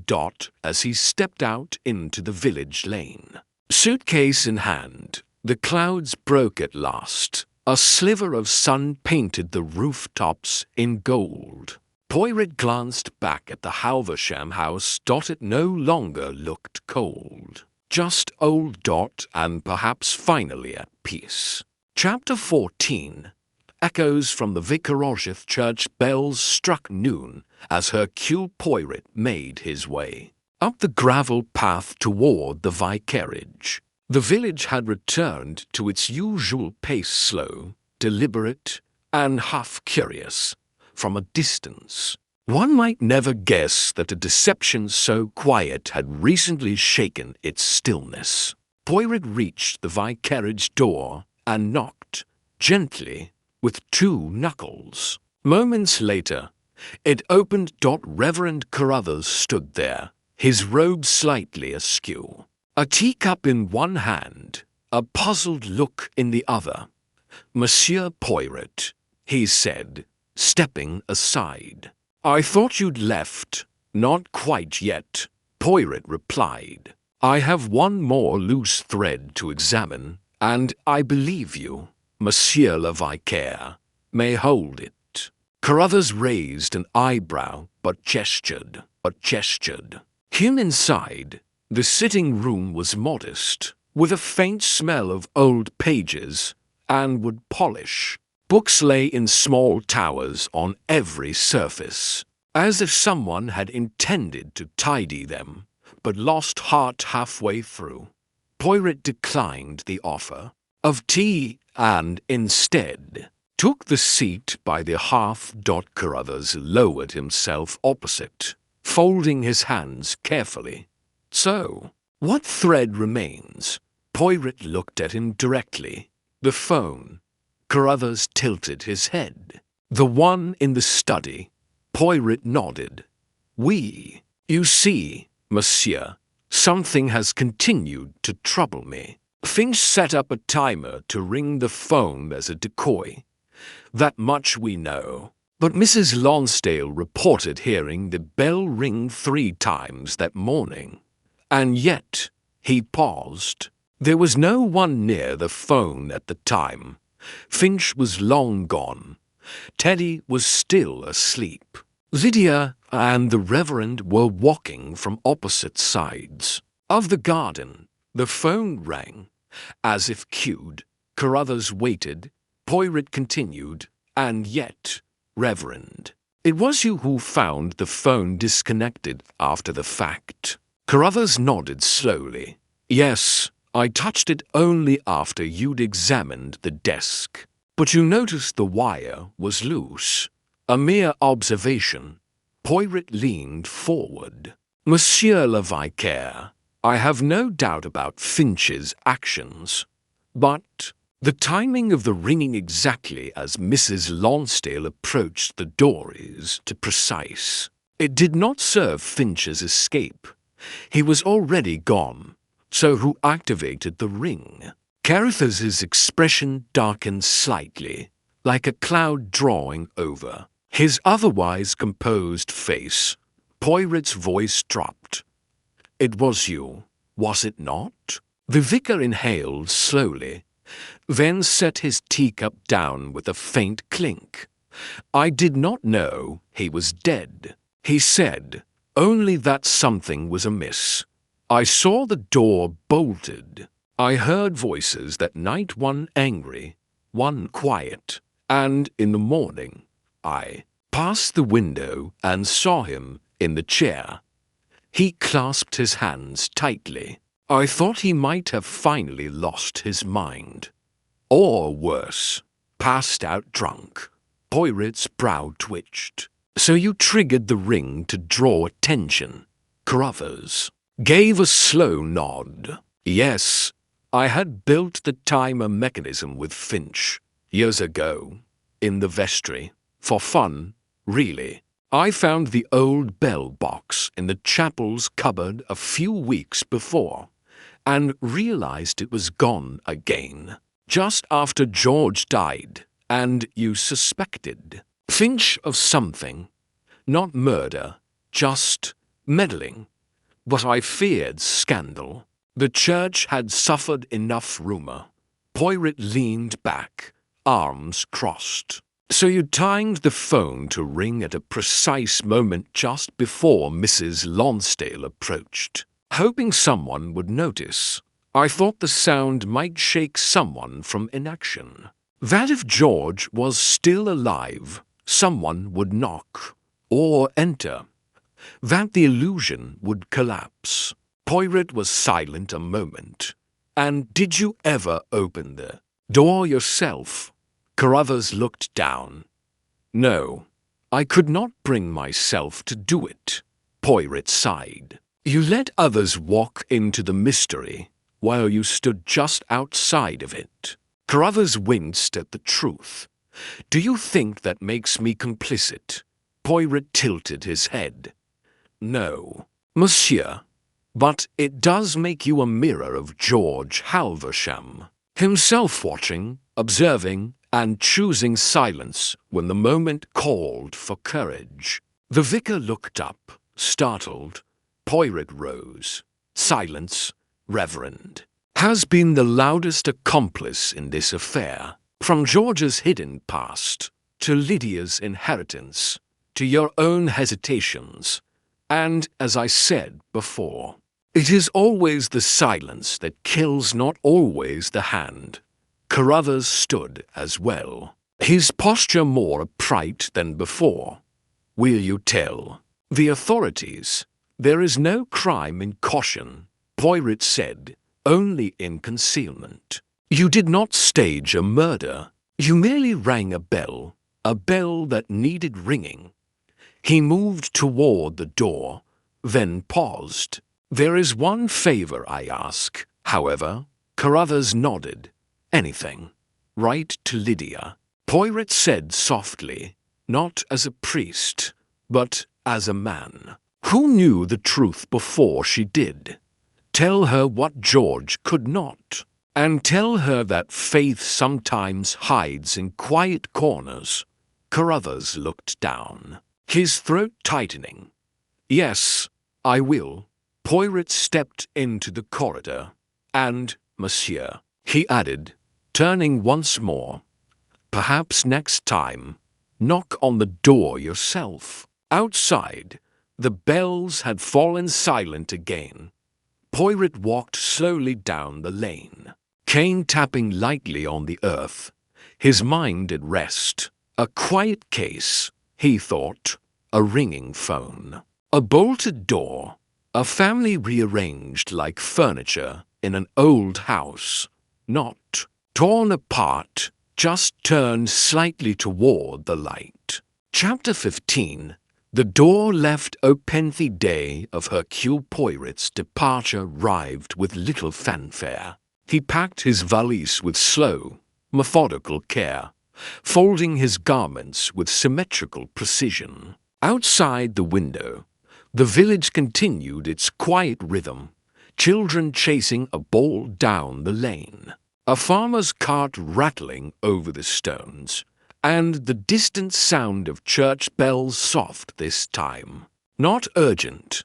He adjusted his cravat in the mirror, gave his mustache one final, approving twist, and descended the stairs of the Rose Briar Inn. Mrs. Weaver, the innkeeper, handed him a packed lunch wrapped in brown paper for the road. She said, somewhat shyly, it's just cheese and pickle. But, well, you've been kind. Poirot bowed slightly. Madam, your hospitality has been most agreeable. A quiet inn for a very noisy puzzle. He had just reached the door when it opened abruptly from the other side. Teddy Halversham stood there, breathless, hair tousled, tie crooked. He looked like a man who had wrestled with himself the entire night and lost. Poirot took a half step back. Monsieur Halversham, he said mildly, is something the matter? Teddy didn't speak for a moment. Then, can I walk with you? Poirot inclined his head. Of course. They began walking side by side down the narrow lane, past the hedges and overgrown walls of the village cottages. The sky overhead was pale and clean. For a while, they walked in silence. I came to say thank you, Teddy said eventually, and to ask something. Poirot said nothing, only glanced at him. I've been thinking, since everything happened, about what Finch did, about what I did. He stopped suddenly, turning toward Poirot. I tried to hide the will. I thought, if Lydia didn't get the estate, I might. That somehow it was owed to me. Poirot waited. I never really loved him, you know, Teddy continued. My father. He didn't make it easy, but I wanted him to respect me, just once. I thought if I inherited, it would prove something. That I'd won. Poirot's gaze was steady. But you felt no triumph when you read the will. No, Teddy said bitterly, just shame. He kicked a small stone off the path. I hated her for years, Lydia. She was always there, always watching, quiet and capable. She was everything he admired, and she didn't even ask for it. While I had to ask for everything, and still got nothing. Poirot's voice was quiet, and now, Teddy exhaled. Now I know why he left it to her, why he couldn't tell me, and why it doesn't matter anymore. He reached into his coat and pulled out a folded document. The solicitor delivered this to me this morning, George's last amendment to the will. Even with the tampering, it's valid. Lydia inherits the house and estate. I get a small portion of trust.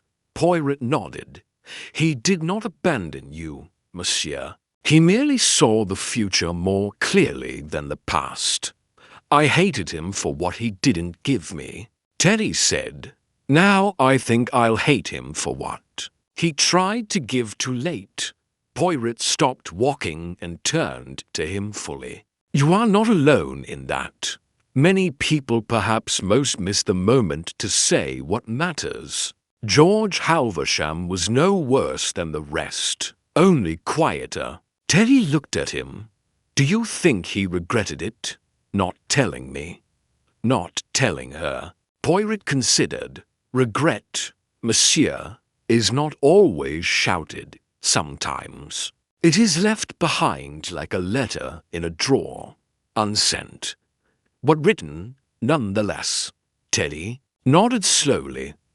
I've decided to leave, he said. Not forever, but for a while. There's a farm up north, old friend of mine runs it. I'll work with my hands, earn my own name. Poirot gave a small smile. Perhaps you will also earn your peace.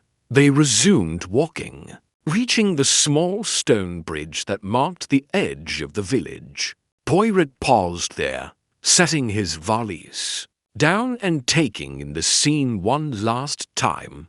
The tall hedges, the distant thatched roofs, the sharp sparkle of sunlight on slate. Teddy looked out across the fields. She never locked the study door, he said suddenly. I asked Mrs. Lonsdale. She said George never insisted on it, said there was no need. Poirot turned to him, eyes thoughtful. And yet, when you found it that morning, it was bolted. Teddy nodded. Poirot let the silence settle again. Sometimes, he said, a man bolts a door not to keep others out but to stop himself from calling them in. Teddy blinked. You think George locked it himself? Poirot shrugged gently. Perhaps. Or perhaps the door was never truly locked at all, only closed in the right light. Seen from the wrong angle, Teddy gave a slow, half smile. Still, full of riddles, Monsieur Poirot. Poirot picked up his case. Not riddles, monsieur. Just truths wearing hats. They shook hands, a firm, brief grasp. Then Teddy turned back toward the village, his figure growing smaller with each step. Poirot stood alone for a moment. then stepped onto the road leading to the station, his shoes clicking rhythmically on the stone. And as he walked, he thought not of Finch, nor the ringing phone, nor the will. He thought of Lydia Maythorne, of her sitting quietly with her letter, of Teddy Halversham, who had left his inheritance behind for something far greater, and of George Halversham, who, in death, had done the one thing he never managed in life. He had finally opened a door.